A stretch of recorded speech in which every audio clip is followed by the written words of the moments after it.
Assalamualaikum warahmatullahi wabarakatuh.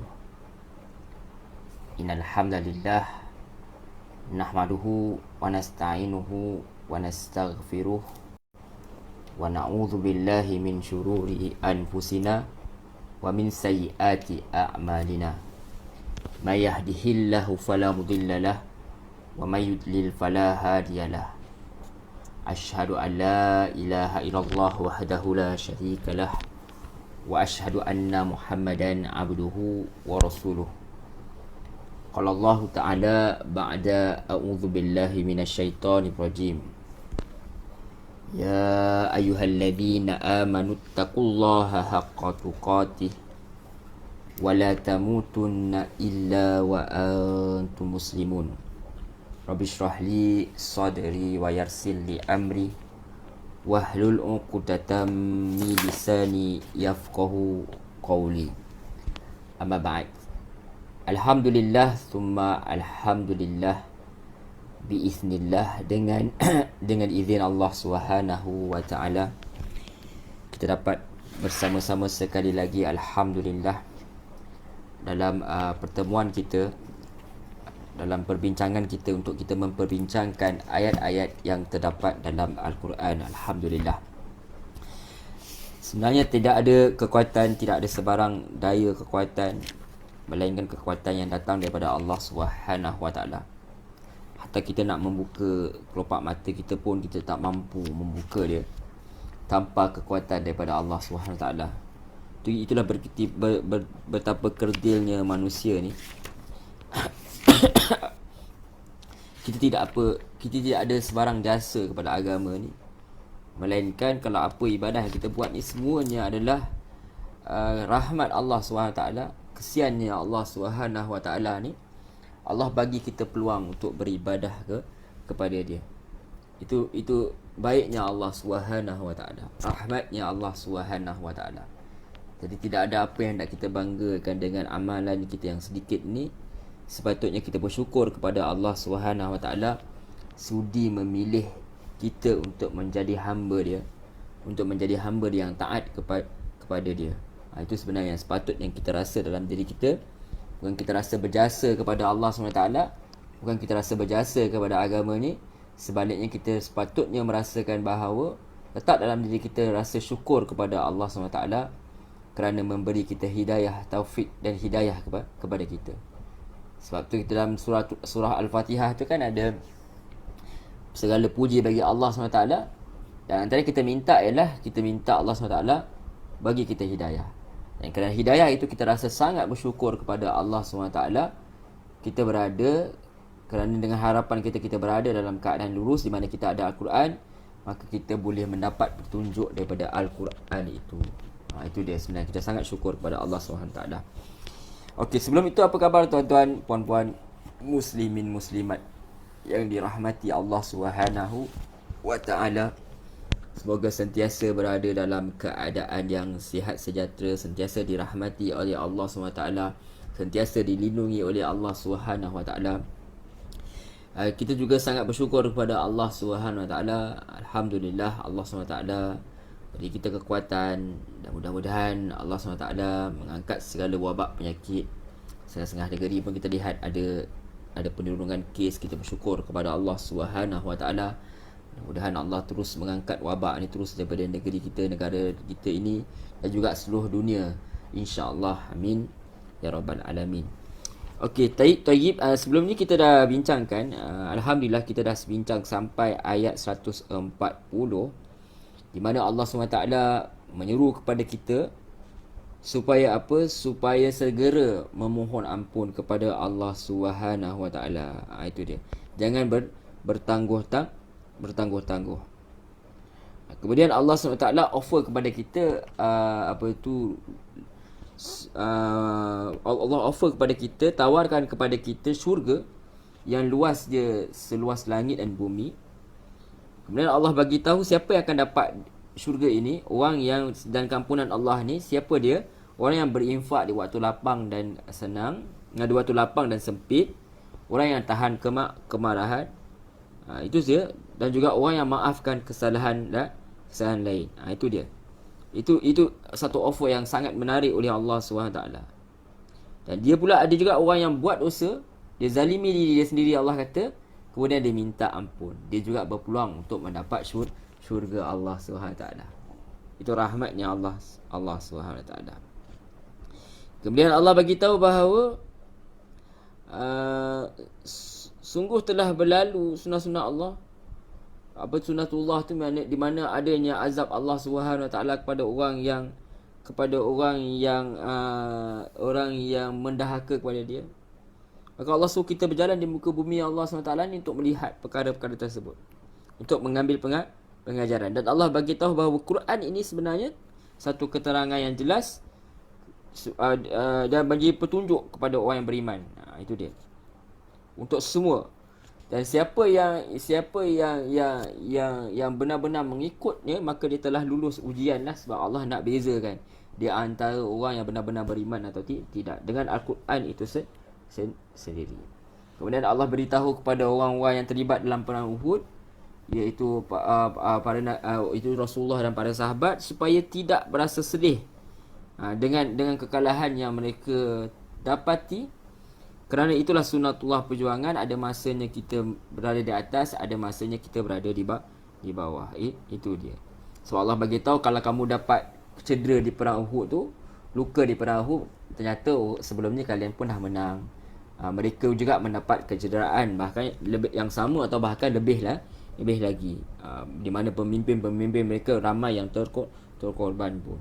Itu semua Allah SWT bagi tahu kat kita. Jadi Allah bagikan Quran ini, Allah turunkan Quran tu supaya apa? Supaya menjadi petunjuk pelajaran bagi orang-orang yang bertakwa. Yang ujian tadi tu sebenarnya bukan untuk Quran tu, ujian tu untuk kekalahan tu. Kekalahan dan kemenangan tu Allah silih gantikan supaya untuk menguji, untuk melihat siapa di antara kamu yang benar-benar beriman. Dan Allah turunkan Quran itu supaya menjadi petunjuk bagi orang-orang yang bertakwa. Tadi saya tersilap sedikit. Saya letakkan penjelasan untuk peperangan tu kepada Al-Quran. Sedangkan Al-Quran itu adalah petunjuk untuk pelajaran bagi orang yang bertakwa, dan manusia boleh mendapat pengajaran daripada dia. Dan Allah beritahu bahawa peperangan itu memang ada kalah dan menangnya, supaya Allah nak tengok siapa yang benar-benar beriman, siapa yang benar-benar bersabar ketika Allah timpakan dia kekalahan. Bila kemenangan pun Allah lihat bagaimana seseorang itu ambil kepada kemenangan, react kepada kemenangan tu. Wallahu a'lam. Okey, kita terus kepada ayat yang berikutnya, itu daripada ayat 141 daripada surah Ali Imran. Kita akan bincangkan secara ringkas insya-Allah. A'udzu billahi minasyaitonir rajim. Aku berlindung kepada Allah daripada godaan syaitan yang direjam. Bismillahirrahmanirrahim. Dengan nama Allah yang Maha Pemurah lagi Maha Penyayang. Waliyumahhisallahu alladhina amanu wa yamhaqal kafirin. Allah Subhanahu wa ta'ala berfirman, dan agar Allah membersihkan orang-orang yang beriman dan membinasakan orang-orang kafir. Ini lanjutan daripada ayat sebelum ni, di mana Allah kata jika kamu pada perang Uhud mendapat luka, maka mereka pun, yakni pada perang Badar pun dapat luka juga, luka yang serupa, dan masa yakni kejayaan dan kehancuran itu, kejayaan dan kekalahan itu kami pergilirkan di antara mereka, di antara manusia, agar mereka mendapat pelajaran, dan agar Allah bezakan orang-orang yang beriman dengan orang-orang kafir, dan agar sebahagian kamu dijadikannya gugur sebagai syuhada, dan Allah tidak menyukai orang-orang zalim. Jadi Allah lanjutkan ayat ini, ayat seterusnya, dan agar Allah bersihkan orang-orang yang beriman, yakni dari dosa mereka. Dan ternyata orang yang berperang di atas jalan Allah SWT ni, Allah apa ganjaran dia? Antara dia, Allah bersihkan dosa-dosa mereka. Terutama kalau dia mati syahid, tentu sahaja dia itu layak untuk ke syurga Allah SWT. Dan juga Allah kata di sini untuk membinasakan orang-orang kafir. Jadi kita dapat lihat bahawa Allah SWT mengatakan bahawa tujuan antara sebabnya mengapa Allah jadikan perkara ini berlaku. Tujuannya apa? Maksudnya ada masa menang, ada masa kalian kalah ni. Supaya apa? Supaya Allah dapat waliyumahhisallahu alladhi na'amanu. Waliyumahhisallahu alladhi na'amanu. Supaya Allah dan juga supaya Allah bersihkan orang-orang yang beriman. Jadi tujuan kekalahan dan peperangan juga, ini adalah tuan-tuan puan-puan muslimin muslimat yang dirahmati Allah, adalah untuk supaya Allah bersihkan orang mukmin ni daripada orang munafik. Bezakan antara orang mukmin dan orang munafik, sebab pada zahirnya mereka ni sama saja, dua-dua berucap syahadah. Jadi apa perbezaan dia? Allah SWT nak bezakan antara orang mukmin dan orang munafik. Jadi bila ada ujian berat macam ni, ada ujian kekalahan ni, baru nampak siapa yang benar-benar beriman dan siapa yang munafik. Jadi orang munafik dia sebelum ni dia sembunyikan kekafiran mereka. Sampaikan pada sahabat pun dia tak tahu siapa orang munafik. Pada sahabat tak tahu benda-benda gaib ni. Jadi oleh kerana mereka tak tahu, maka apa yang berlaku, maka sahabat yang mukmin ni dia campur gaul lah. Buat macam biasa lah, buat beramalan macam biasa, percaya. Sebab orang Islam kan, sama-sama Islam, zahirkan keislaman. Maka bila berlakunya peperangan, baru mereka tahu, oh siapa yang orang munafik, siapa yang benar-benar beriman, dan siapa yang berpura-pura beriman. Jadi Allah SWT jadikan apa yang terjadi dalam peperangan ini, kekalahan ini, supaya umat Islam tu dia nampak siapakah sebenarnya orang munafik ni. Itu dia. Jadi kita akan lihat untuk apa juga Allah SWT kata, untuk wayam haqal kafirin, untuk binasakan orang-orang kafir. Jadi Allah SWT jadikan juga ujian ini untuk apa? Selain daripada untuk mengenal, untuk beritahu kepada orang mukmin ni, ini orang benar-benar beriman, ini orang munafik, kalian kena hati-hati dengan mereka. Kalian tak boleh cerita rahsia-rahsia yang kerajaan, rahsia-rahsia peperangan kepada mereka, strategi kepada mereka, kerana mereka ni adalah musuh dalam selimut. Dan juga tujuan kalian melakukan adanya kekalahan ni juga apa? Wayam haqal kafiri, untuk binasakan orang-orang kafir. Jadi kalau tuan-tuan rujuk, misalnya saya rujuk dalam blog Celik Tafsir misalnya, di mana penulis blog ni dia kata antara tujuan dia wayam haqal kafiri ni, dia untuk apa? Untuk binasakan orang kafir ni, kata dia Allah jadikan ujian ini untuk hancurkan orang kafir dengan cara lemahkan mereka. Maksudnya walaupun mereka nampak menang dari segi fizikal, tapi sebenarnya mereka menuju ke kehancuran. Mungkin mereka tak terus hancur, tapi lama-kelamaan mereka akan dihancurkan kerana Allah telah menentang kerana mereka telah menentang umat Islam secara berdepan. Ini juga sebenarnya kalau kita lihat anak-anak kita, kalau kita sendiri exam kan, bila kita dalam keadaan yang overconfident, apa berlaku apabila keadaan kita overconfident? Masa itulah sebenarnya kita akan gagal dalam peperiksaan. Jadi apabila mereka ini telah rasa mereka terlampau kuat, maka mereka akan mencabar umat Islam ni lebih lagi lah. Mereka akan terlampau yakin dengan kemampuan mereka, maka akhirnya apabila mereka kalah lagi, itu akan menyebabkan moral mereka akan jadi lebih teruk. Itu dia. Jadi kita dapat lihat bahawa rupanya kemenangan itu juga adalah satu ujian. Kemenangan itu juga sepatutnya kita hati-hati. Sebab kadang-kadang kemenangan yang kita hadapi itu rupanya adalah kehancuran buat kita kalau kita tak reti nak handle perkara tersebut. Ini yang akan berlakukan kepada orang-orang kafir nanti. Mereka terlampau confident, nanti mereka akan bergabung dengan orang Yahudi apa semua. Rupanya akhirnya apa yang berlaku? Akhirnya mereka mendapat kekalahan. Itu dia.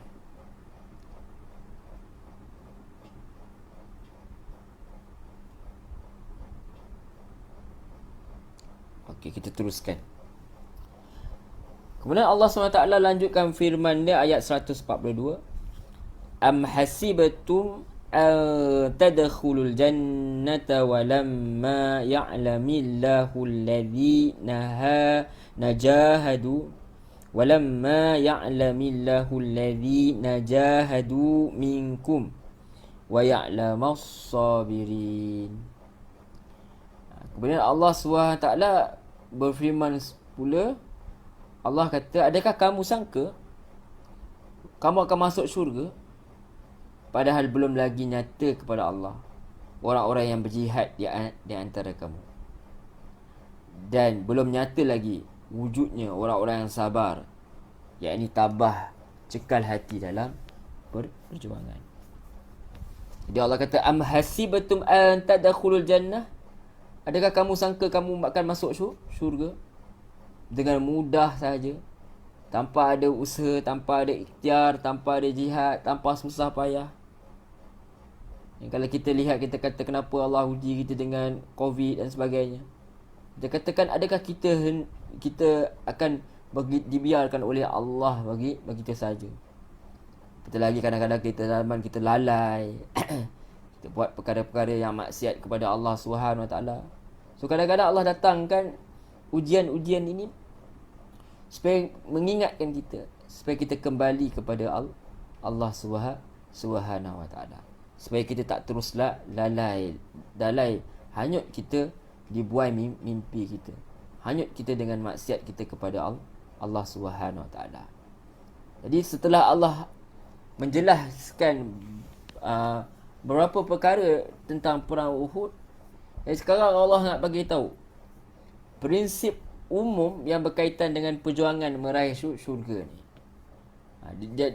Dan sekaligus Allah nak jelaskan bahawa malapetaka dan cubaan yang dialami oleh kaum muslimin itu sebenarnya dapat menghantar mereka masuk ke syurga. Ini antara pandangan penulis tafsir Misbah. Dia kata, kerana itu wahai kaum muslimin, tidak pada tempatnya kalian larut dalam kesedihan. Maksudnya kalian tak bolehlah terus menerus sedih.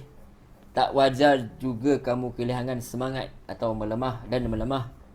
Atau apakah kamu mengira bahawa kamu akan memperoleh anugerah Allah, masuk syurga, padahal belum Allah ketahui dengan pengetahuan yang terbukti dalam dunia nyata siapa orang-orang yang berjihad dengan bersungguh-sungguh di antara kamu. Maksudnya Allah dah tahu, tapi Allah belum buktikan untuk kat orang tu tengok, sebelum mengetahui bersama itu pula orang-orang yang orang sabar. Sebab dia Allah SWT ni dia kenapa Allah SWT kena buktikan, mahu buktikan supaya tidak ada hujah lagi di akhirat kelak. Kalau tidak, orang-orang kafir ni dia akan berhujah, dia kata kat Allah SWT, kalaulah macam begini, aku tentu takkan jadi macam ni. Dia kata macam tu. Jadi Allah SWT uji dia siap-siap, tengok dah apa yang berlaku, mereka diuji macam tu, maka dia tak ada alasan lagi kelak di akhirat untuk membela diri mereka. Misal kalau Allah kata, kalau Allah tak datangkan mereka Islam, misalnya Allah tak uji mereka dengan Islam, dan mereka akan kata apa? Kalau kau datang ke kami Islam, kami confirm ikutnya, tapi kami tak dapat. Dia kata macam tu. Jadi Allah datangkan Islam. Kalau Allah datangkan peperangan, Allah datangkan kemenangan, kekalahan, sebelum untuk Allah uji dia, apa yang akan mereka lakukan, supaya mereka tak ada alasan lagi kelak di akhirat. So walamma ya'lamillah, itu dia dan supaya apa? Supaya nyata bagi Allah, padahal belum nyata bagi Allah orang-orang yang berjihad. So kalian kena buktikan perkara tersebut, supaya kelak nanti tidak ada alasan lagi untuk kalian mempertahankan diri kalian. Wallahu a'lam. Dan juga tentu sahaja Allah datangkan ini supaya apa? Supaya manusia yang lain dapat lihat. Supaya manusia yang lain yang mukmin ni juga diuji Allah SWT untuk melihat sama ada mereka benar-benar dapat bersabar atau tidak. Itu dia. Supaya Allah boleh nyatakan siapa yang benar-benar bersabar dan berjihad sampai ke akhir hayat. Sebab dalam jihad ni tentu sahaja memerlukan kesabaran. Sebab tu kita lihat pada doa yang minta sabar ni, bila adalah ketika berlakunya peperangan. Kalau kita lihat dalam Quran, ketika apa? ketika kisah Talut dengan Jalut tu. Bila tentera mukmin tu dia seberang, maka dia doa supaya Allah SWT bagi kesabaran. Sebab perang ni bukan suatu benda yang biasa-biasa. Perang sekarang ni adalah satu perkara yang sangat-sangat menyusahkan, sangat-sangat menakutkan, kerana dia dapat menghilangkan nyawa dan juga harta benda. Itu dia. Jadi tujuan berlakunya peperangan ni, tujuan berlakunya kekalahan ni, Allah nak uji manusia. Kalau untuk orang kafir ni, Allah nak uji mereka. Allah nak zahirkan kepada manusia, lihat pada mereka bagaimana mereka berhadapan dengan perkara ini. Adakah menjadikan mereka terus kufur dan sebagainya. Maka Allah SWT, supaya mereka tidak ada alasan lagi kelak di akhirat untuk mempertahankan diri mereka. Itu juga Allah nak lihat kepada orang-orang yang sabar, supaya Allah dapat zahirkan mereka ini, supaya nanti mereka akan dapat dibalas dengan balasan syurga. Itu dia. Wallahu a'lam.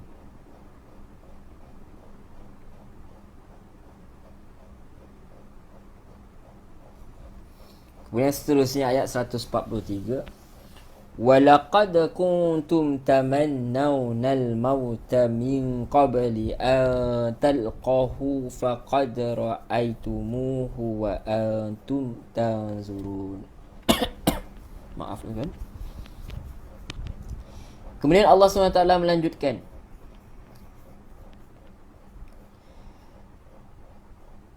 dan sungguhnya kamu telah mengharap-harapkan mati syahid sebelum kamu menghadapinya. Maka sesungguhnya kamu, yakni sekarang, telah pun menyaksikannya, dan kamu sedang melihatnya dengan mata kepala kamu sendiri. Faqad ra'aitumuhu wa antum tanzurun. Kamu benar-benar melihatnya. Sungguh kamu telah melihatnya, dan kamu telah menyaksikannya. Jadi tuan-tuan, puan-puan, muslimin, muslimat, apa yang berlaku ialah para sahabat apabila mereka dengar ayat-ayat jihad sebelum ini, mereka terdorong sangat untuk menjalankannya. Kerana sebab kalau diberitahu kalau mati syahid ni masuk syurga terus. Memang semua orang nak jihad.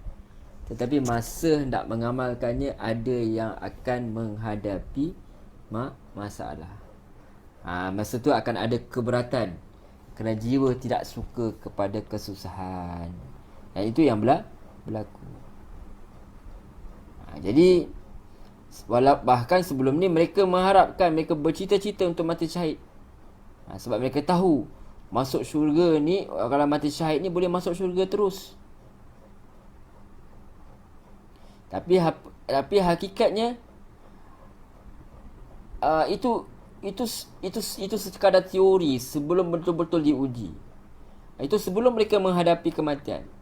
Mereka memang nak sangat mati syahid untuk laku jihad. Itu sebelum mereka lihat dengan mata kepala mereka sendiri bagaimana berlakunya kematian yang banyak di medan jihad. Mereka lihat orang lain terkorban dan sebagainya. Mereka lihat suasana yang sebenarnya.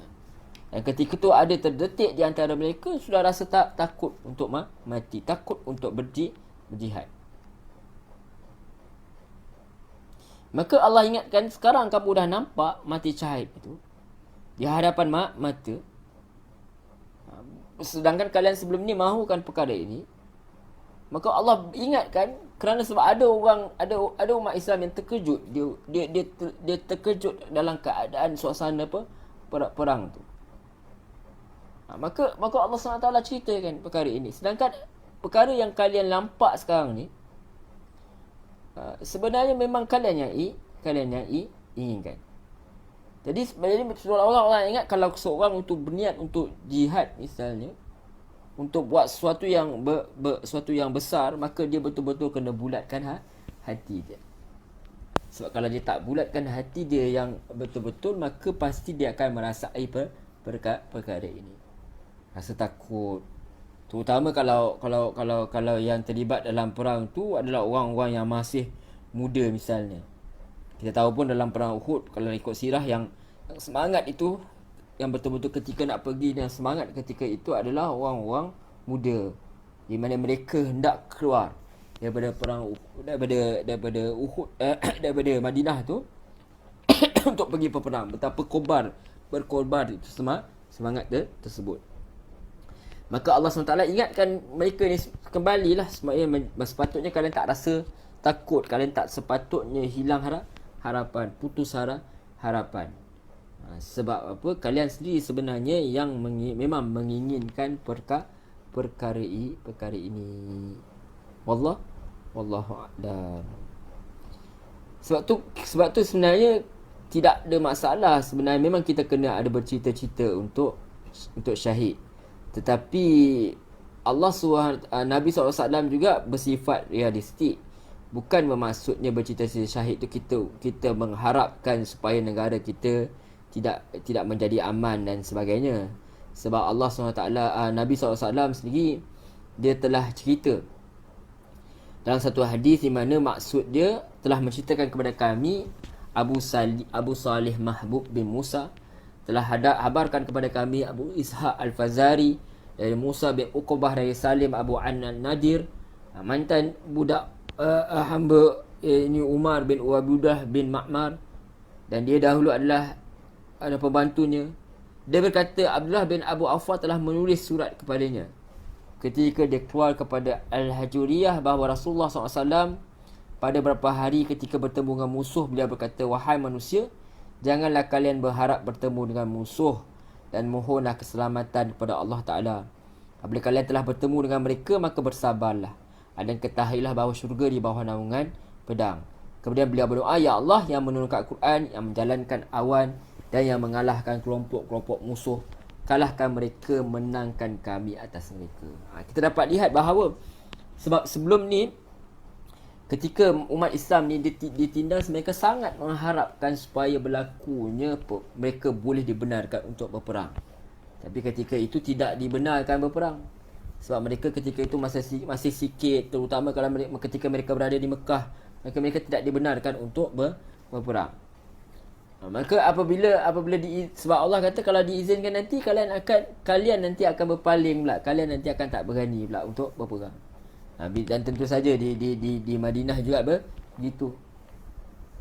Tetapi akhirnya sebab tu Rasulullah SAW sendiri berpesan bahawa jangan minta masa nak perang. Kita pun jangan sengaja nak doa supaya kalau boleh aku nak pergi perang lah, kalau boleh nak. Tak, kita bercita-cita untuk syahid tu ada hadis dia, tetapi bukan mengharapkan supaya kita ini tidak berada dalam keamanan. Sengaja hendak berperang, sengaja doa supaya kita ni hidup dalam keadaan berperangan. Itu tidak dituntut dalam Islam.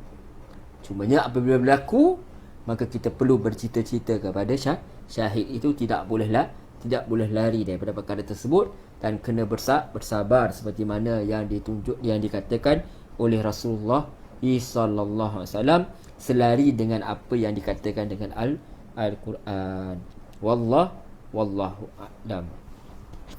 Kemudian Allah lanjutkan lagi peristiwa yang lebih menggemparkan dalam peristiwa perang Uhud ni, di mana mereka mendapat habar angin ketika perang tu. Mereka mendapat kabar angin bahawa Rasulullah SAW telah wafat, telah terbunuh dalam peperangan. Sedangkan kita tahu Rasulullah SAW ni menjadi pemangkin semangat untuk mereka melakukan untuk dalam peperangan ni. Sebab kira Rasulullah SAW ni ketua perang lah. Jadi Allah SWT bagi tahu kepada kita, seolah-olah Allah nak ajar kepada kita jangan cepat sangat percaya apabila mendengar kabar angin ni. Sebenarnya bagus juga sebenarnya untuk peringatan kita pada zaman moden ni lah. Kadang-kadang kita dengar satu benda terus kita nak share, kita pun tak tahu betul tak betul cerita dia, kita pun share. Dan kita rasa takut sangat dengan cerita yang belum tentu benar dia. Dan ini berlaku kepada para sahabat, di mana ketika berperang mereka dapat berita bahawa Rasulullah sallallahu alaihi wasallam dah wafat. Itu dia. Tapi Allah SWT ingatkan kepada kita, Allah ingatkan kepada para sahabat, Allah kata wa ma Muhammadun illa rasulun qad khalat min qablihi rusul. Allah kata dan Muhammad tu dan Muhammad hanyalah seorang rasul, sebelumnya telah berlalu beberapa rasul. Afa immata aw qutila qalabtum ala aqabikum. Apakah jika dia wafat atau dibunuh, kamu nak balik ke belakang? Yang kita lihat pun pada zaman Sayyidina Abu Bakar, apabila Rasulullah SAW wafat, ada yang tak nak bayar zakat dah. Sebab dia bayar zakat je sebelum ni sebab Rasulullah hidup lagi. So Nabi Abu Bakar memenangi mereka ini. Wa may yanqalib ala akibai. Apakah jika dia wafat atau dibunuh, kamu nak balik belakang? Wa may yanqalib ala akibai falay yadurrallaha syai'a. Barang siapa balik ke belakang, maka dia tak akan rugikan Allah sedikit pun. Dia tak bahayakan Allah sedikit pun. Wa sayajzillahu syakirin. Allah akan bagi balasan kepada orang-orang yang bersyukur. Jadi Allah Subhanahu Wa Taala mengingatkan kepada kita, Nabi Muhammad itu sallallahu alaihi wasallam hanya seorang rasul, dia bukan Tuhan. Sebab tu kita nak macam mana kita nak berinteraksi dengan Rasulullah SAW ini, seperti mana yang Allah ajar, seperti mana yang Rasulullah SAW ajar. Sayang sangat kita kat Rasulullah SAW, kita kena ikut syariat yang dibawa oleh Rasulullah SAW. Kita nak tukar tambah. Dan juga kita kena selawat kepada Rasulullah SAW seperti mana yang dia ajar. Al-Quran pun tunjuk bahawa Allah dan para malaikat pun berselawat kepada Rasulullah SAW. Jadi Allah nak ajar bahawa Nabi Muhammad ni bukan untuk disembah. Jangan kalian jadi seperti kaum Nasrani. Apa yang Allah ajar ialah Nabi Muhammad ni manusia. Dia Rasul, dia ada wahyu, dia bawa benda yang benar, tapi dia pasti akan mati. Sebab baginda seorang manusia. Itu dia. Jadi dan Rasulullah SAW ni sama juga seperti mana para Nabi yang terdahulu. Mereka wujud, mereka datangkan ajaran Allah SWT, mereka didatangkan mukjizat, tetapi mereka juga telah pergi. Nabi Isa AS pun walaupun dia angkat ke langit, walaupun ikut kefahaman kita dia masih lagi hidup, tetapi akhirnya bila dia muncul kemudian, dia turun nanti di akhir zaman, maka dia juga akan wafat juga. Dia tidak ada yang kekal abadi, hanya Allah SWT sahaja yang kekal abadi. Qad khalat min qablihi rusul, yang didahului oleh berapa orang rasul. Dah ada rasul-rasul lain, mereka wafat juga. Semuanya dah wafat. Itu dia. Sebab menunjukkan bahawa mereka manusia. Afa immata aw qutila qalabtum ala aqabikum. Kalau dia mati atau terbunuh, batutkah kamu balik atas tumit kamu? Kalau Rasulullah SAW wafat biasa atau wafat dibunuh, adakah kamu akan murtad daripada ajaran Allah SWT, kembali kepada agama kamu dahulu? Kalau begitu amat rugi, amat jahil lah, amat tak patut, tak cerdik lah kita kata perbuatan kalian. Wa may yanqaliba ala akibai falay yadurra syai'an. Siapa yang balik, dia jadi kafir balik, dia kufur kepada Allah SWT, maka dia tak datang mudarat kepada Allah sedikit pun. Sini Allah nak bagi tahu bahawa macam kita start tadi mukadimah, kita kata jangan kita pernah rasa berjasa kepada Allah SWT pun. Kalau kita tak ikut Allah SWT pun, tak ada satu benda yang merugikan Allah SWT, tidak membahayakan kedudukan Allah SWT pun. Dan kita kalau follower tak nak ikut kita, dia membahayakan kita. Kita tak ada rasa follower. Setengah orang dia dapat income dengan follower dan sebagainya. Jadi dia tak dapat perkara tersebut. Jadi dia membahayakan diri dia. Tapi untuk Allah SWT dia tak rasa apa-apa. Tak ada masalah. Tak kisah. Tak ada siapa pun dia tak hairan pun. Kalau kalian tak nak sembah dia pun, dia tidak ada masalah. Kalau tak ada siapa nak sembah Allah pun, Allah tidak ada masalah. Sebab menyembah Allah SWT ni sebenarnya yang mendapat benefit ni kita. Allah suruh buat macam-macam, bukan Allah suruh buat macam tu je. Allah bagi bayaran, Allah bagi syurga. Itu dia. Allah bagi balasan, Allah bagi pahala. Bukan Allah suruh buat macam tu je, Allah tak bagi apa-apa. Tak. Sebenarnya kalau Allah tak bagi apa-apa pun nak, itu hak dia lah, kita hamba. Tetapi Allah tak macam tu, Allah bagi juga. Itu rahmat Allah SWT. Baru kita dapat rasa benar kasih sayang Allah SWT dekat kita. Dan siapa yang murtad, siapa yang kembali kepada kekafiran, kadang-kadang ada orang dia diuji oleh Allah SWT, maka dia marah kat Allah, dia tinggalkan Allah SWT, tak nak solat dah apa semua. Sebenarnya kan akhirnya rugi tu Allah tak rugi apa-apa pun, dia yang rugi. Dia tak sepatutnya begitu. Sepatutnya saat kita diuji ini, sepatutnya lagi-lagi kita kena dekat dengan Allah SWT. Lagi-lagi kita nak harapkan kasih sayang Allah Subhanahu Taala. Siapa yang murtad, dia tak bahayakan Allah sedikit pun, sebab Allah tak perlukan iman dan amal kita. Allah tak lemah pun kalau tak ada orang yang sembah dia. Kalau tak ada orang sembah dia, Allah tak lemah pun. Akan tak bertambah kekuasaan Allah pun dengan orang menyembah dia. Allah tak perlu iman kita pun. Namun mereka kena tahu bahawa sebenarnya yang mereka telah bahayakan bukan Allah. Mereka telah membahayakan diri mereka sendiri. So kalau kita tak sembah Allah, kita yang dalam keadaan bahaya. Kalau kita tak ikut perintah Allah, kita yang dalam bahaya. Kalau kita langgar larangan Allah Subhanahu Wa Taala, sebenarnya kita yang dalam keadaan bahaya. So Allah kata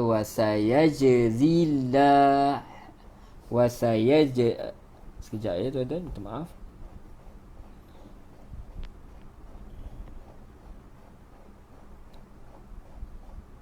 Wasayajzillahu syakirin. Allah akan membalas, yakni memberi balasan pahala kepada orang-orang yang bersyukur. Jadi Allah SWT ingatkan bahawa Rasulullah SAW ni manusia biasa. Dia akan pergi. Jadi takkanlah kalau dia pergi, kalian pun nak pergi meninggalkan agama ni. Tak boleh. Jadi walaupun dia dah pergi, tetap kita mengikut sunnah dia, tetap kita mengikut ajaran. Macam kita lagi tak pernah tengok pun Rasulullah SAW. Bangsa pun berbeza. Jadi kita kata tidak, kita tetap mengikut Rasulullah SAW walaupun kita tak pernah lihat dia, walaupun Rasulullah SAW pergi. Kita tetap mengikut sunnah Rasulullah SAW. Yang pastilah sunnah Rasulullah yang benar-benar, yang benar-benar pasti, supaya apa? Supaya kita mendapat syafaat dia kena. So Allah kata tidak mudarat, tidak akan dapat apa-apa kalau kalian tak nak ikut Allah pun. Wasajzillahu syakirin, dan Allah akan balas untuk orang-orang bersyukur. Dan cara bersyukur itu sendiri ialah dengan cara apa? Di sini kita dapat lihat bahawa bersyukur itu sendiri ialah cara dia adalah dengan mengikut segala perintah Allah SWT dan menjauhi larangan Allah. Cinta kita kepada Rasulullah SAW ini tidak mengatasi cinta kita kepada Allah SWT. Bahkan cinta kita pada Rasulullah ini, Rasulullah suruh sendiri kita untuk meraih cinta Allah SWT. Faedah kepada mencintai Nabi Muhammad SAW ini adalah mendapat cinta Allah. Sebab Allah sendiri kata, Kul in kuntum tuhibbunallah fattabi'uni. Kalau benar kalian cinta Allah, ini ikut aku. Sebab Nabi itu dia bawa ajaran daripada Allah Subhanahu Wa Taala. Wasayajzillahu syakirin. Allah bagi balasan kepada orang yang bersyukur. Allah akan balas siapa saja yang bersyukur kepada Allah SWT. Antaranya bersyukur dengan nikmat dimasukkan dalam agama Islam. Minta maaf tuan-tuan, puan-puan. Bismillah.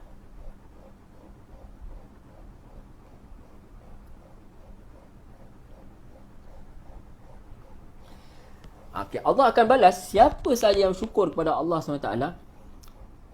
Dan antara kita katakan, bersyukur dengan nikmat dimasukkan dalam agama Islam. Macam kita ni, kebanyakan saya dilahirkan dalam Islam. Kebanyakan daripada kita, kalau di Malaysia ni, kebanyakan kita dilahirkan dalam Islam.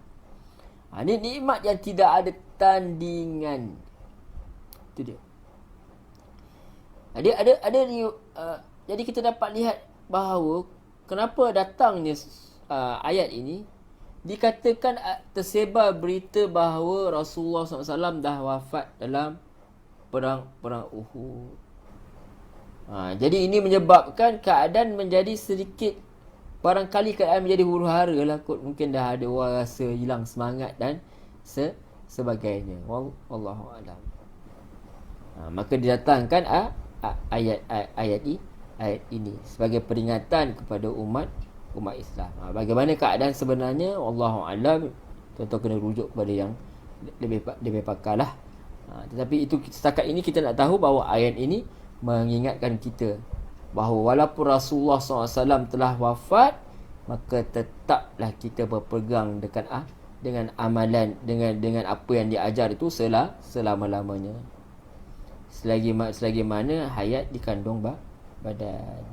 Wallahu a'lam.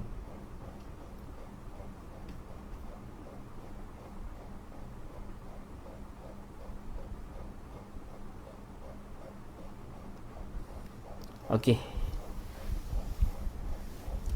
kita teruskan 145. Wa ma kana li nafsin an tamuta illa bi idnillahi kitaban muajjala. Apa Allah SWT bagi tahu kat kita? Allah kata dalam ayat 145, dan setiap yang bernyawa tidak akan mati kecuali dengan izin Allah SWT sebagai ketetapan yang telah ditentukan waktu dia. Wa man yurid thawabad dunya nu'tihi minha wa man yurid thawabal akhirati nu'tihi minha wa sanajzish syakirin. Jadi barang siapa yang nak pahala dunia, nescaya kami berikan padanya ganjaran dunia. Dan barang siapa yang hendak ganjaran dunia, nescaya Allah akan baginya ganjaran dunia. Dan barang siapa yang nak pada ganjaran akhirat, kami berikannya kepada ganjaran akhirat itu. Dan kami akan memberi balasan kepada orang-orang yang bersyukur. Jadi tuan-tuan, puan-puan, muslimin, muslimat yang dirahmati Allah SWT, kita dapat ketahui bahawa dalam ayat ini Allah bagi tahu bahawa memang kematian tu pasti akan dirasai oleh siapa pun. Kan? Apa tu ayat tu? Sekejap ya. Nanti tu salah baca.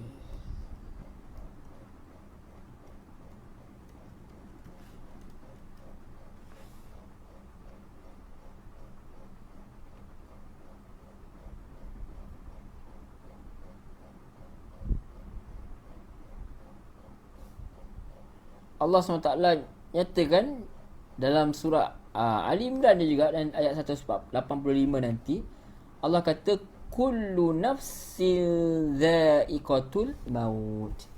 Tiap-tiap yang berjiwa itu pasti akan merasakan mati. Sebab tu Allah kata kul innal mautal ladzi tafirruna minhu fa innahu mulaqikum summa turadduna ila alimil ghaibi wasyahadah fayunabbiukum bima kuntum ta'lamun. Katakanlah sesungguhnya kematian yang kamu lari daripadanya, maka sesungguhnya kematian itu akan menemui kamu, kemudian kamu akan kembali kepada Allah yang mengetahui yang ghaib dan yang nyata, lalu dia beritakan kepadamu apa yang telah kamu kerjakan. Surah Jumaah ayat 8. Itu dia. Jadi kita dapat ketahui bahawa memang kematian itu pasti akan berlaku. Jadi Allah SWT nyatakan di sini, siapa sahaja kalau tak mati semasa jihad, tak mati masa perang, mati dengan cara lain. Ada orang mati tergelincir dalam bilik air, ada orang mati tercekik, ada orang mati sampai hajal, tak ada sakit apa-apa, tahu-tahu Allah tabut nama dia.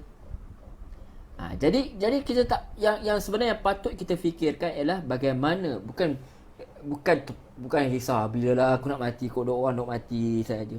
Kan kita zaman pandemik kan berapa ramai saudara-saudara kita yang pergi. Jadi adakah kita nak menghitung hari, memikirkan bilalah aku ni, inilah zaman dia, aku akan mati pada zaman ni. Kita nak fikir yang tu, sebenarnya bukan itu yang sebenarnya yang diajar dalam Islam. Yang kita kena fikirkan sementara nyawa ini masih ada, apa yang kita nak buat untuk menegakkan agama Allah. Sisa-sisa yang ada, sisa. Hakikatnya memang umur ni memang berkurang pun. Kalau Allah tentukan 60, kita dah guna 40 tahun, tinggal 20 tahun je. Nak tak nak memang kita akan mati. Kalau kita katalah umur kita sampai 60. Jadi kalau kita tahu pun sampai 60 pun tinggal 20 tahun, dah tak lama dah. Jadi nak tak nak kita akan menghadapi dia. Maka sebelum kita mati ni, apa kita nak tinggalkan untuk umat. Sebab mati ni dia tetap akan sampai. Dia tunggu masa dia. Kalau kita guna masa ni untuk menegakkan agama Allah, misalnya kalau diperintahkan untuk berperang atas fisabilillah, atas jalan Allah, maka dia akan mati syahid. Waktu para sahabat, dia habiskan banyak harta nyawa untuk agama kerana mereka diberi kefahaman yang mendalam tentang agama. Itu dia. Jadi Allah nak bagi tahu dalam ayat ni, kalau manusia tu mati semasa jihad, itu adalah mati yang terbaik sekali. So jadi jangan takut mati dalam jihad. Hati kena ada harap untuk syahid. Bukan harap untuk orang kata supaya berlaku keadaan huru-hara, sengaja nak jumpa dengan musuh tak pasal-pasal. Tetapi bila ada jihad itu, dia kena harap untuk mati syahid dalam jihad tersebut. Sebab tu Allah pesan, Allah kata, dan tiap-tiap makhluk yang bernyawa dia takkan mati melainkan dengan izin Allah. So manusia yang terlampau takut sangat, dia tak nak pergi jihad, dia tak nak pun, dia terlampau takut, sebenarnya Allah ingatkan bahawa tak ada orang yang akan mati. Allah kata, tak ada orang yang akan mati melainkan dengan izin Allah. Iaitu ketetapan yang tentu masanya, yang telah pun Allah tetapkan. Dan dengan demikian, siapa yang menghendaki balasan dunia, kami berikan bahagiannya daripada balasan dunia. Siapa yang menghendaki balasan akhirat, kami berikan bahagiannya daripada balasan akhirat. Dan kami pula akan beri balasan pahala, ganjaran kepada orang-orang yang bersyukur. Itu dia. So mati itu terjadi hanya dengan izin Allah SWT. Hanya Allah saja yang akan menentukan bila seseorang itu akan mati. Kalau semua orang nak bunuh satu-satu makhluk, tapi dia tidak akan berlaku jika Allah tak izinkan. Ramai ada orang yang dia bunuh diri pun, tapi dia tak mati juga. Sebab apa? Allah SWT belum tentukan masa dia. So Allah kata kitaban muajjala. Kitaban muajjala. Ketetapan ajal yang sudah tertentu masanya. Jadi bila terjadi kematian itu nanti dia sebenarnya keputusan yang telah pun ditetapkan oleh Allah SWT. Bila sampai masa manusia akan mati. Takkan tangguh lagi walau sesaat. Maut ni datang cepat tak, lambat pun tak. Cepat saat pun tidak, lambat saat pun tidak. Dia sampai tepat pada waktu yang Allah tetapkan.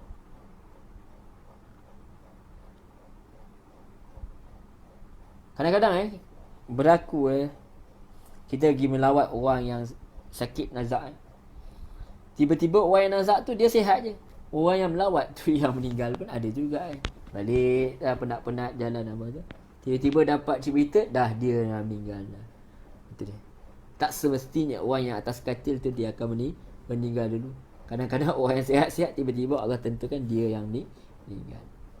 Yang pentingnya apa yang kita sediakan. Nyawa kita yang tinggal sedikit ni, apa yang kita perbuatkan supaya dia tidak menjadi sia-sia. Wa may yurid thawabad dunya nu'tihi minha. Siapa yang nak balasan dunia, kami berikan bahagiannya daripada dunia tu. Jadi siapa yang nak dunia ni, Allah buat bagi saja. Allah boleh bagi saja. Sebab tu kita lihat ada orang kafir hidup kaya-raya pun tak ada masalah. Sebab Allah tu maha kaya. Allah tak memerlukan satu sen pun daripada kekayaan itu. Allah tak memerlukan satu sen pun daripada kalian. So kalian nak, aku bagi. Jadi kalau orang yang berusaha gigih hanya pada dunia, Allah akan bagi berdasarkan usaha dia. Itu kata sunnatullah tadi. Sebab tu kalau Allah nak ajar kepada kita dalam perang Uhud ni misalnya, kekalahan itu berlaku ada sebab dia. Jadi bukan maksudnya kita ini berada di pihak benar, kita pasti akan menang. Kita berada di pihak benar dan cara kita ikhtiar juga mesti benar. Bukan sekadar tak apalah aku di pihak benar, aku duduk goyang kaki lah, tunggu Imam Mahdi datang, tunggu Nabi Isa turun. Macam tu saja. Kita tak ada usaha apa-apa, tak boleh. Dia tak berlaku. Siapa yang usaha dia akan berjaya. Dia akan dapat apa yang dia usahakan tu. Jadi sebab tu kita lihat orang kafir banyak je kaya raya. Sebab mereka usaha untuk dunia, mereka tak fikir pasal akhirat. Segala usaha mereka fikir hanya dunia. Kan kita kata, kenapa lah ya Allah kau bagi kekayaan mereka aku tak dapat. Ya.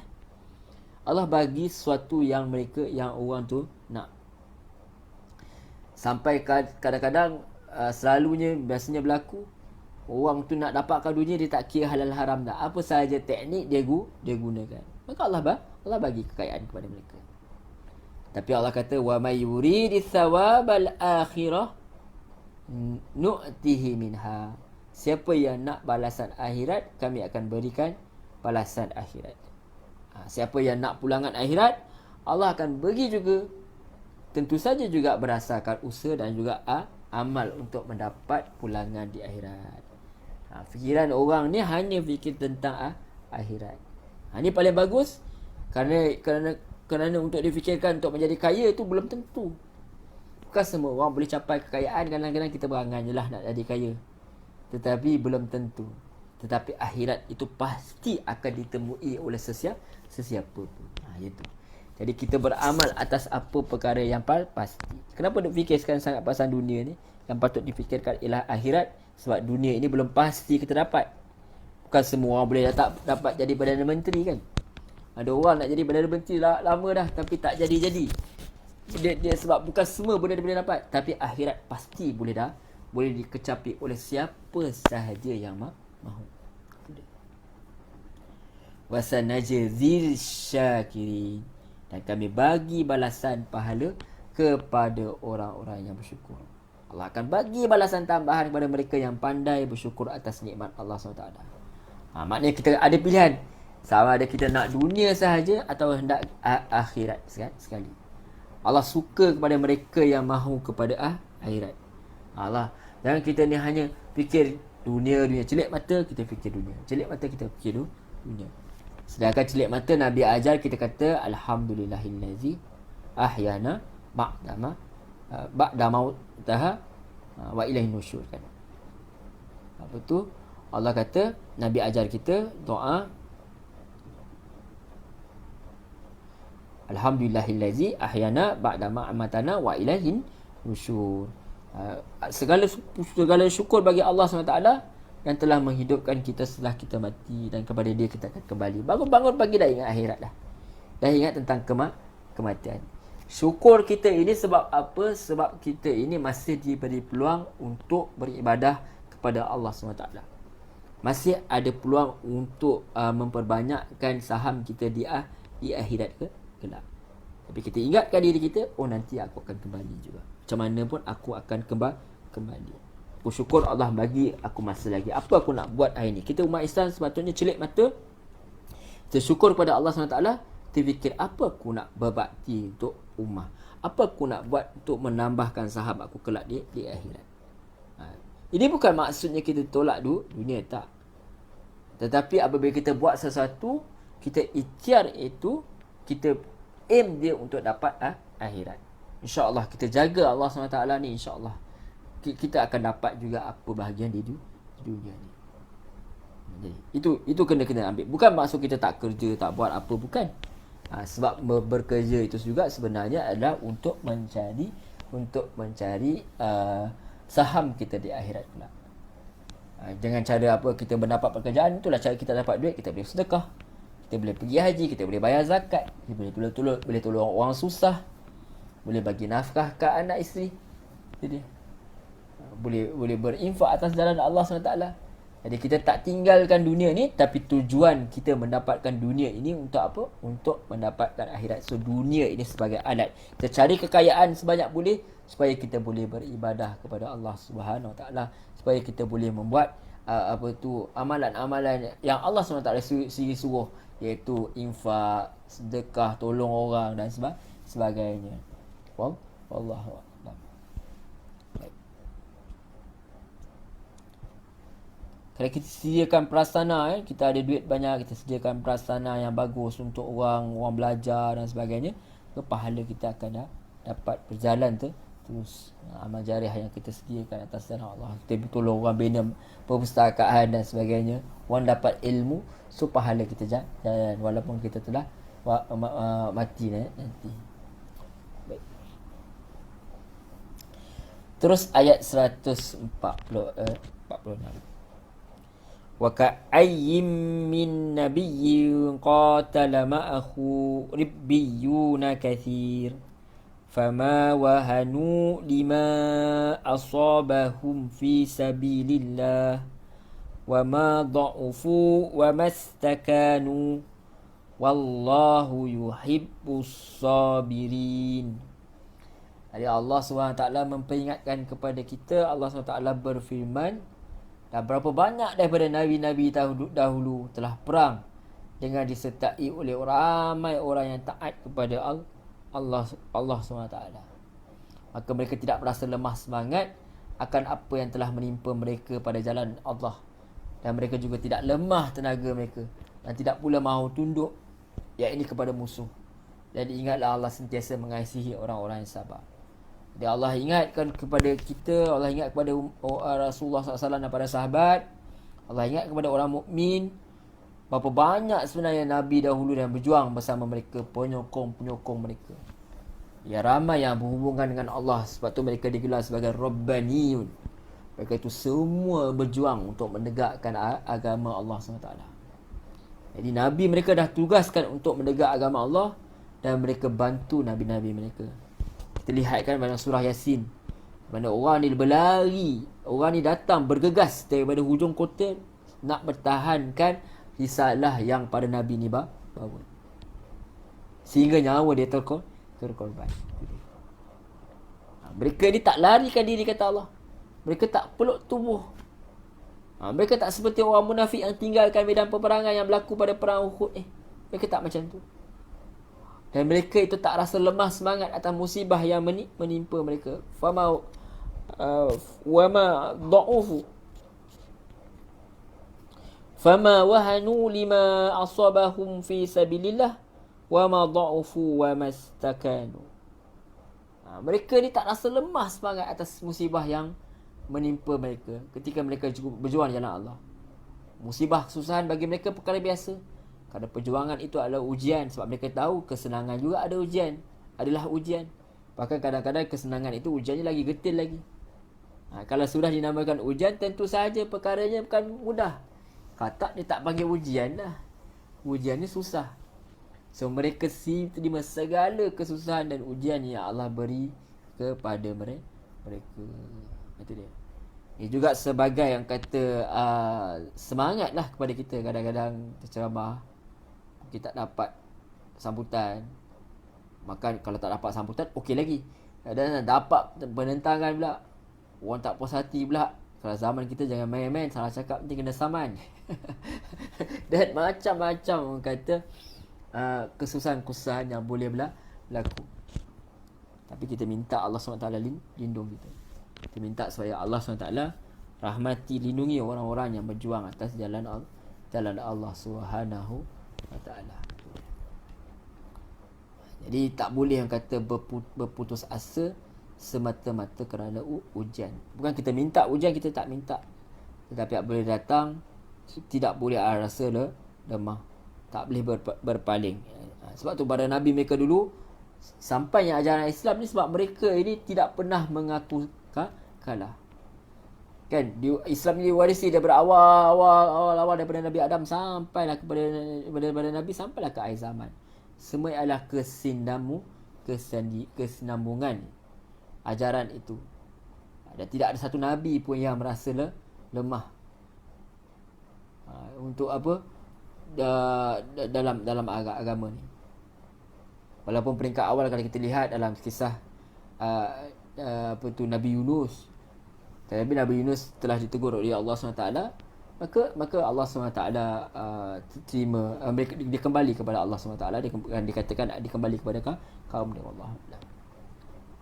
Tetapi kisah Nabi Yunus itu sebab mungkin istihad beliau ketika itu, baginda ketika itu melihatkan bahawa ni memang tak terima dah.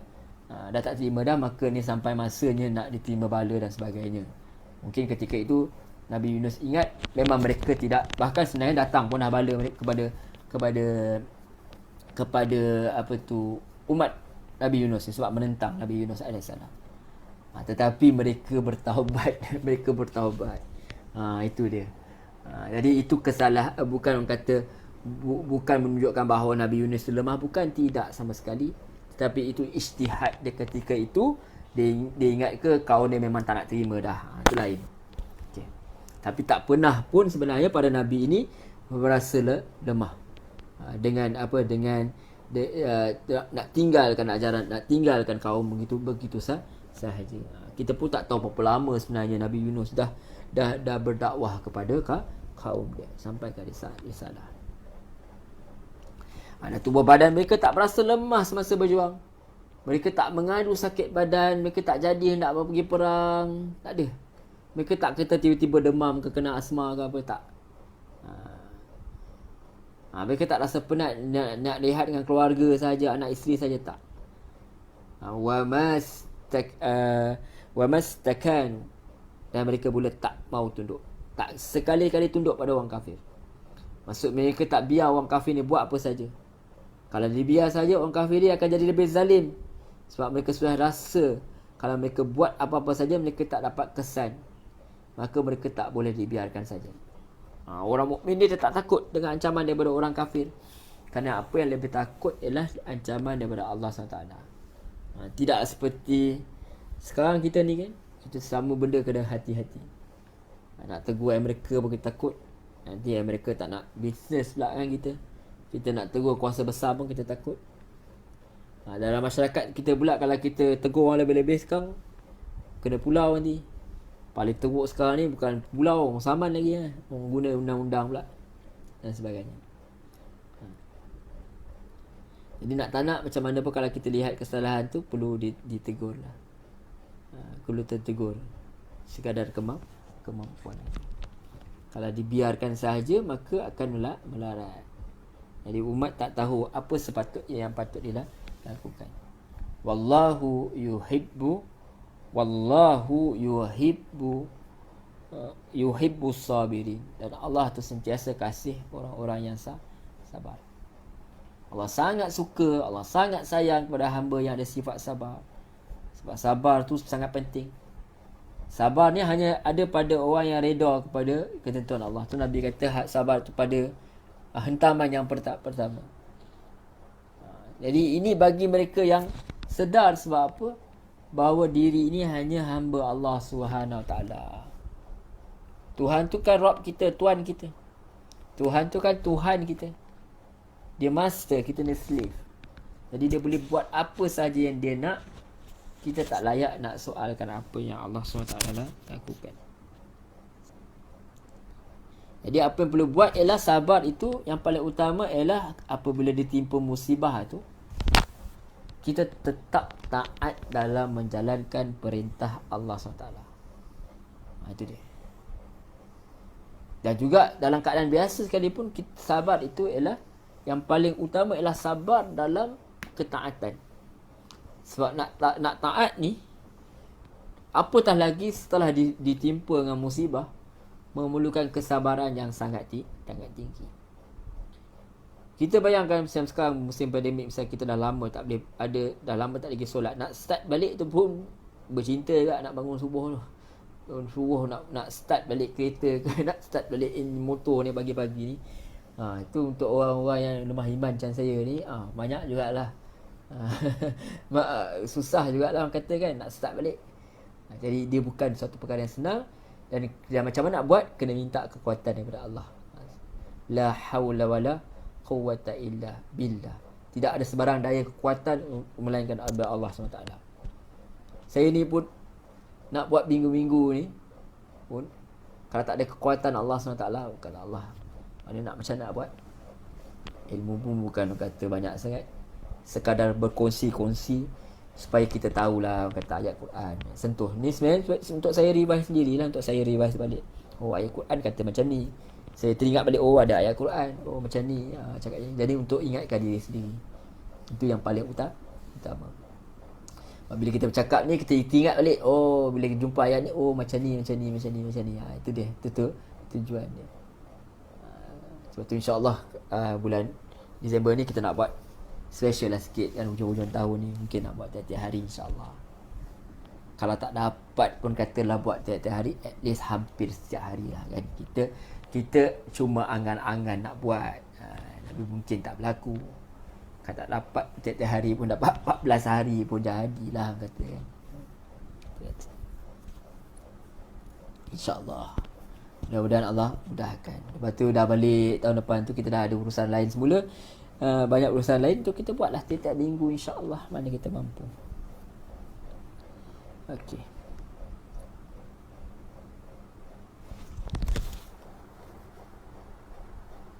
Sekejap tuan, maaf.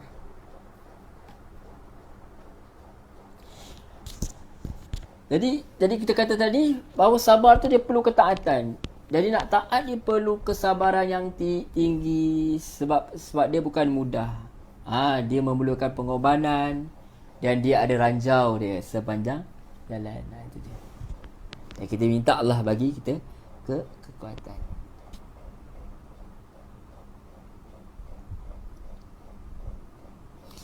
Yang paling utama adalah kita minta Allah rahmat kita lah. Rahmat. Minta Allah rahmat. Kesian kat kita, Allah mudahkan. Allah kesian kat kita, Allah permudahkan. Itu dia. Allah kesian kita, Allah tak ada uji kita berat-berat. Kita minta kat Allah supaya kesian kat kita. Dan berkesian itu nanti Allah mudahkan, maka bolehlah kita bersabar. Allah mudahkan. Bila benda perkara itu tak susah sangat, jadi tak susah sangat, kita rasa tak susah sangat, maka dia akan menjadi senang insya-Allah. Bukanlah kita sentiasa ya Allah minta Allah sabar, kalau tak kita minta Allah bagi kita kemudahan, rahmat Allah SWT. InsyaAllah perkara yang berkenaan minta sabar ni, insyaAllah esok saya akan berkongsi-kongsi dengan tuan-tuan puan-puan esok insyaAllah di page Coach Allen dengan Coach Asriah. InsyaAllah kita akan minta berkenaan cerita pasal doa sabar ni. Adakah sentiasa kita boleh doa dengan sabar dan sebagainya, atau ada ketika-ketikanya sahaja? Mana sebenarnya lebih bagus, kita nak doa minta sabar ke kita nak minta rahmat Allah SWT? Allah kesian kat kita. Jadi kenapa adanya doa sabar ni dalam Quran? Bila ketikanya boleh kita berdoa dengan doa itu? Dalam keadaan biasa apa sebenarnya yang patutnya kita doa? InsyaAllah kita nak bincangkan perkara tersebut esok insyaAllah pukul 7 pagi insyaAllah di page Coach Allen, Coach Asriah insyaAllah. Okey, kemudian terus 147. Teruskan. Wa ma kana qawlahum illa an qalu rabbana ighfir lana dhunubana wa israfana fi amrina wa thabbit aqdamana wansurna 'alal qaumil kafirin. Allah Subhanahu wa taala berfirman, wa ma kana qawluhum illa an qalu rabbana ighfir lana dhunubana wa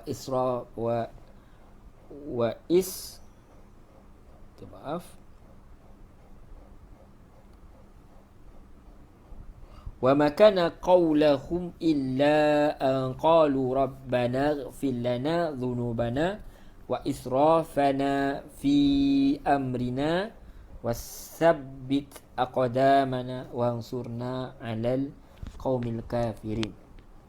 Dan tidak adalah yang mereka ucapkan, yakni semasa berjuang, semasa perang tu, selain daripada berdoa dengan berkata, wahai Tuhan kami, ampunkanlah dosa-dosa kami dan perbuatan kami yang melampau dalam urusan kami, dan teguhkanlah tapak pendirian kami, yakni dalam perjuangan, dan tolonglah kami capai kemenangan terhadap orang yang kafir.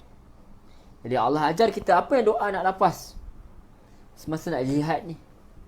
Banyak ayat dalam Al-Quran yang ajar cara lafaz doa itu yang patut kita amalkan. Itu dia.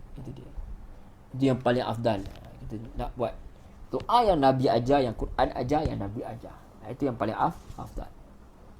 Bukan maksud tak boleh doa dengan doa-doa lain, tetapi kita nak fikir daripada segi keafdalan. Afdal dia. Kan kita nak masuk syurga dia, syurga siapa punya? Tuhan punya. Kita nak dapat syafaat daripada siapa? Daripada Rasulullah SAW dengan izin Allah.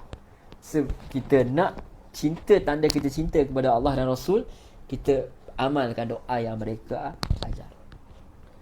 Nak doa pun kalau tak sama, kalau tak exactly ambil sama pun, seakan-akan dengan yang apa datang Quran dan hadis Nabi SAW. Yang bagus ialah direct terus ambil yang itu.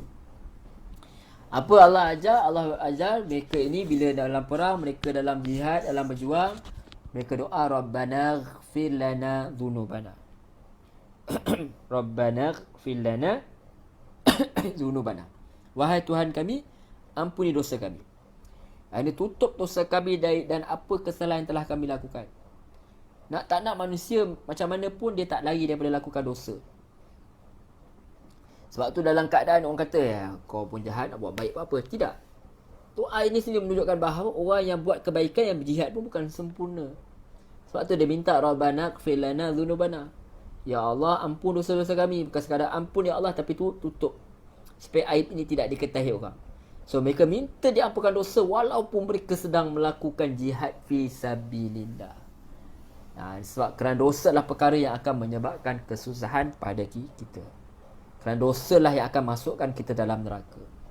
Walaupun kita beriman, tapi kalau kita ada dosa, maka kena cuci dahulu. Setelah sekian lama baru masuk dalam syurga, masuk dalam neraka.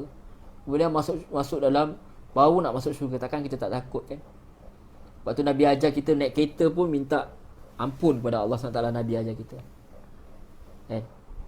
Itu dia. Kita boleh rujuk balik doa. Kalau dalam Quran, ada satu doa dan Nabi sambung lagi doa tu, dan dalam hadis di mana Nabi suruh minta ampun kepada Allah SWT. Doa kena kenderaan. Kalau aksiden ke apa, sekurang-kurangnya dah bertaubat kepada Allah.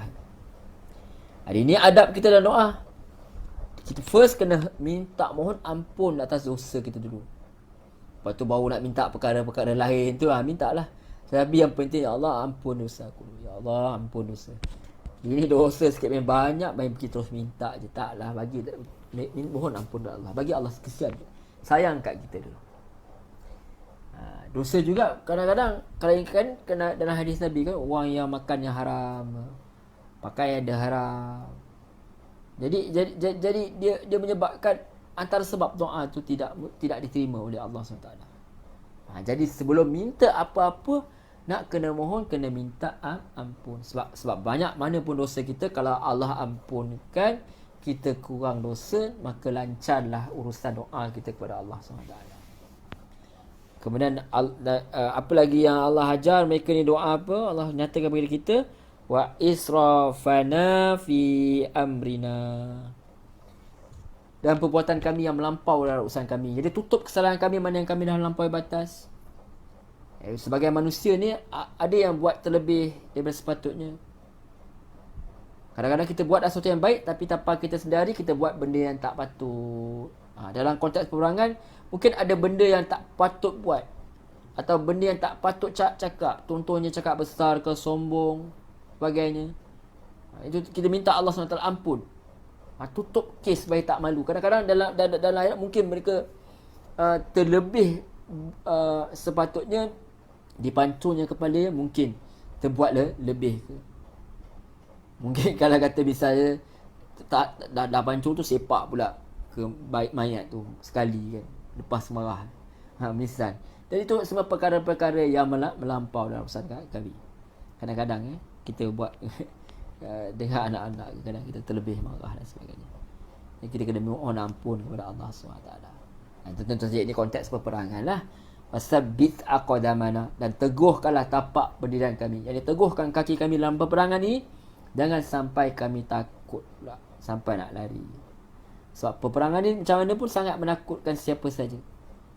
Namun kalau orang telah yakin dengan agama dan dengan perjuangan, kaki mereka akan teguh. Kaki yang lari kerana hati mereka sendiri tak teguh. Maka kita kena kuatkan keyakinan dalam hati dulu.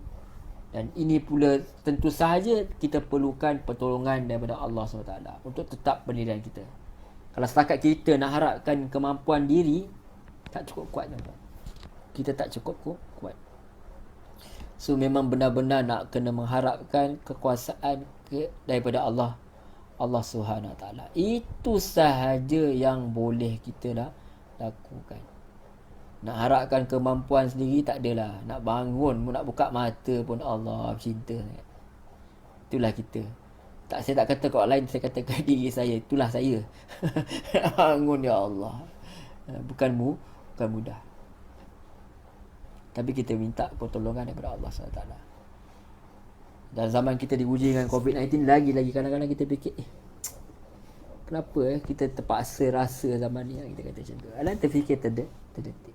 Jadi tidak ada siapa yang boleh bagi kita kekuatan tu. Siapa? Allah SWT saja yang boleh bagi kekuatan. Sebab tu kita minta Allah, wa thabbit aqdamana, teguhkan pendirian kami. Kami yakin apa sahaja yang kau tentukan itu adalah sesuatu yang baik. Kami yakin. Walaupun sekarang ni kami tak faham kenapa. Wansurna alal qaumil kafirin, dan tolong kami capai kemenangan terhadap kaum yang kafir. So mereka minta pertolongan kepada Allah SWT untuk kalahkan musuh yang ni orang kafir ni. Sebab apa? Sebab kalau tak ada bantuan Allah SWT, siapa pun tak akan menang. Kalau bukan daripada bantuan Allah SWT, siapa yang nak kita harapkan? Sebab kalau kita ramai macam mana pun, lengkap dengan kekuatan peperangan yang banyak pun, tapi kalau Allah SWT tak bantu, adakah kita akan menang? Kita berjaya tak? Macam kita dalam kes kita sekarang ni, kalau konteks kita ni zaman sekarang, kita cucuk vaksin sebagainya, itu ikhtiar. Dan Allah SWT, Islam memang suruh kita berikhtiar. Tapi kalau Allah tak lindung, dia tak jadi apa juga. Maka akhirnya kita berikhtiar sebab kita disuruh berikhtiar, tapi pergantungan kita tetap kepada Allah SWT.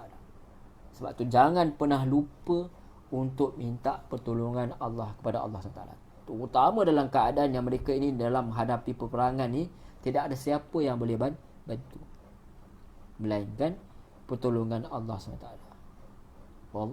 Wallahu a'lam. Sebab tu kita lihat doa yang sama ini, kita dapat lihat dalam surah Al-Baqarah, apabila tentera yang kesakan sama ni, tentera Talut bertemu dengan tentera Jalut. Dia doa. Inilah doa, antara doanya yang mereka minta supaya diberi kesabaran. Itulah sebab bila sabar ni nak minta bila adalah ketika memang keadaan dah tak boleh nak buat apa-apa dah. Dalam keadaan biasa-biasa ni, jangan kita saja nak minta Allah bagi kita sabar, tak.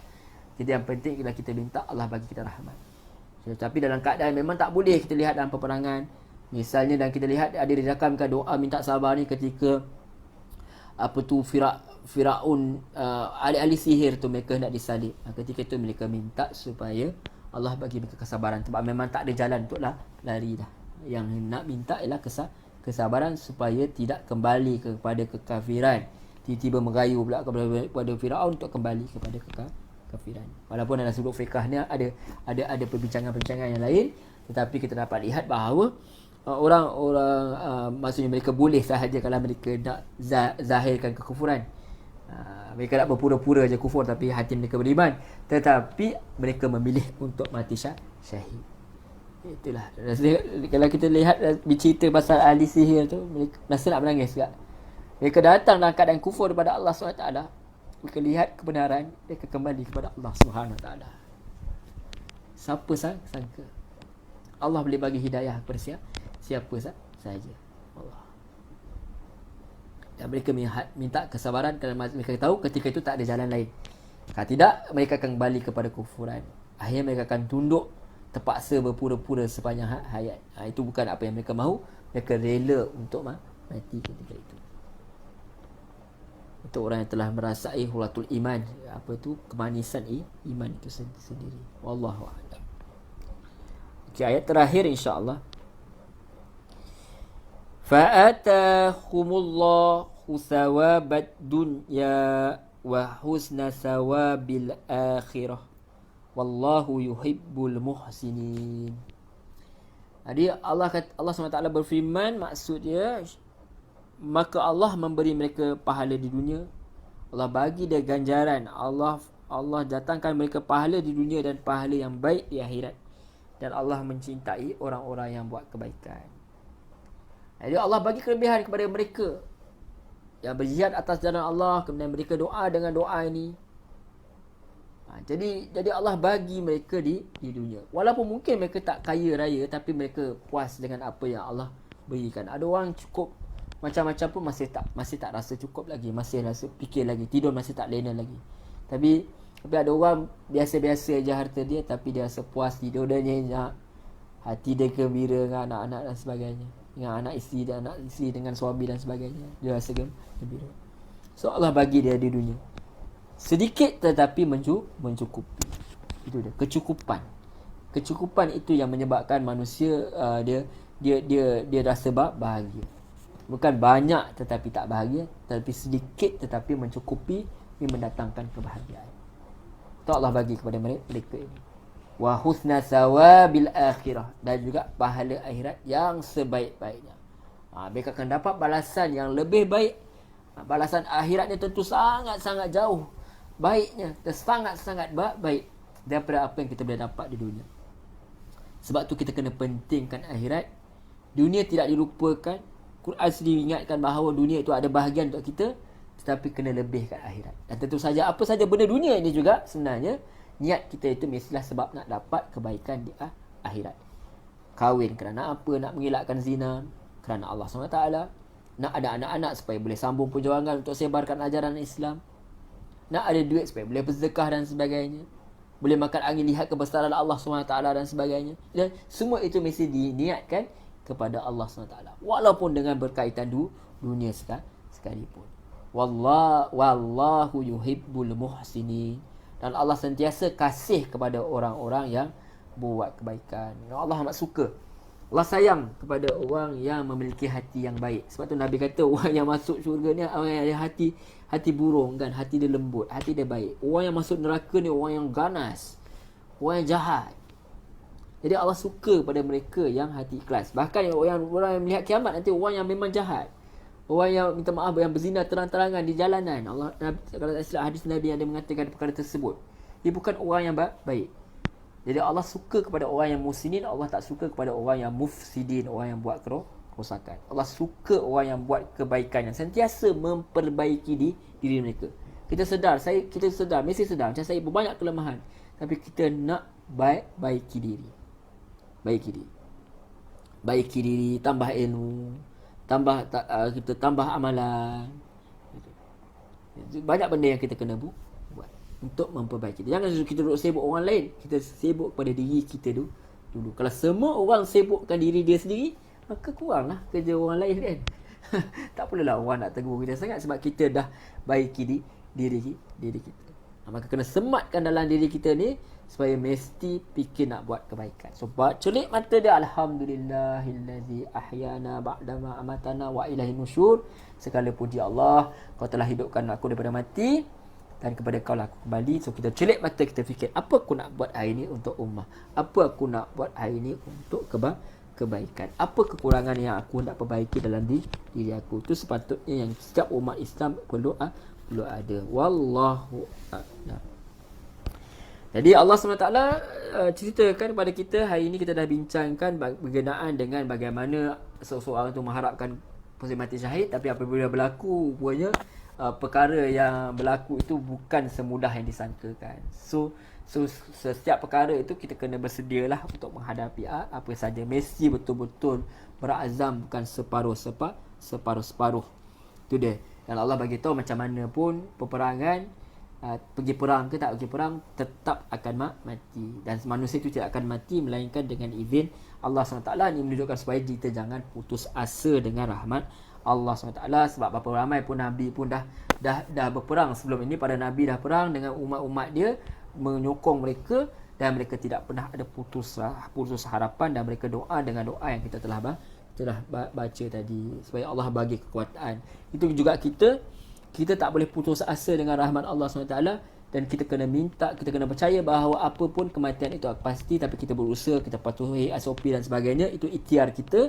Tetapi dalam masa yang sama kita kena minta Allah SWT kekuatan, dan juga kita juga macam sentiasa meminta Allah SWT bagi rahmat kepada kita, bagi taufik hidayah supaya kita boleh terus taat kepada Allah SWT dan menjauhilah larangan dia. Wallahu a'lam. Saya rasa cukup dulu setakat ini. Tuan-tuan yang tak sempat mengikuti live misalnya boleh lihat semula nanti di YouTube channel lah, insya-Allah. Selalunya kalau tengok di YouTube ni kadang-kadang dia punya gambar dia tak clear je, jadi saya akan upload semula lah. Kami akan upload semula yang rakaman dia, insya-Allah. Kita lihat kepada kualiti dia. Kalau kita lihat yang rakaman yang lain tu lagi kualiti, insya-Allah kita akan upload semula dalam playlist surah Ali Imran tu, dalam Al-Biqai Training Center channel. Jadi tuan-tuan boleh subscribe, mudah-mudahan supaya dan sebar-sebarkan, mudah-mudahan kalau ada manfaat, manfaat ni tersebarlah. Itu dia. Dan tentu saja ada salah silap, saya mohon maaf. Dan ada saja kesalahan, tuan-tuan lihat tak kena, tak betul maklumat, tinggalkan perkara tersebut, jangan dibawa. Sebagai manusia mesti ada silap, dengan tersasul, terbelit lidah dan sebagainya. Nak sebut lain, fikir lain, sebut lain, semua tu tentu saja manusia yang penuh dengan kelemahan macam saya ni. Macam-macam benda yang kadang-kadang benda tersalah akan terkeluar. Maka mana yang tersalah tu tuan-tuan jumpa, tinggalkan. Ambil sahaja mana yang benar sahaja. Wallahu a'lam. Saya mohon maaf kalau apa sahaja perkara yang saya cakap tu tersalah, mengguriskan hati, saya mohon maaf. Saya tak maksud untuk atas perkara tersebut, hanya nak berbincang ayat-ayat Allah Subhanahu Wa Taala. Tapi sebagai manusia yang penuh lemah, pasti ada kesalahannya. Saya mohon maaf dan saya mohon ampun daripada Allah Subhanahu Wa Taala. Saya rasa cukup dulu setakat ini. InsyaAllah kita jumpa lagi minggu hadapan, insyaAllah. Cadangnya selalunya pukul 7 lah, tapi biasanya kadang terlebih sikit, 7-5 minit, 7-10 minit. Kadang-kadang dah tekan button tu dia tak live lagi. Kalau di YouTube tu kena lambat sikit, jadi kadang-kadang terpaksa nak configure semula, kena terlambat sedikit. Tapi apa pun, insyaAllah kita berjumpalah dengan izin Allah SWT. Mudah-mudahan apa yang kita bincangkan bagi manfaat, dapat kita amalkan, dan semoga dia akan menyebabkan kita meraih kebaikan di dunia dan akhirat. Di akhirat insya-Allah. Kita tutup dulu dengan tasbih kafarah. Subhanakallahumma wa bihamdik, asyhadu an la ilaha illa anta, astaghfiruka wa atubu ilaik. Wa sallallahu ala Muhammad wa ala alihi wasahbihi wasallam. Walhamdulillahi rabbil alamin. Wassalamualaikum warahmatullahi wabarakatuh. Terima kasih banyak tuan-tuan, puan-puan, muslimin muslimat yang dirahmati Allah.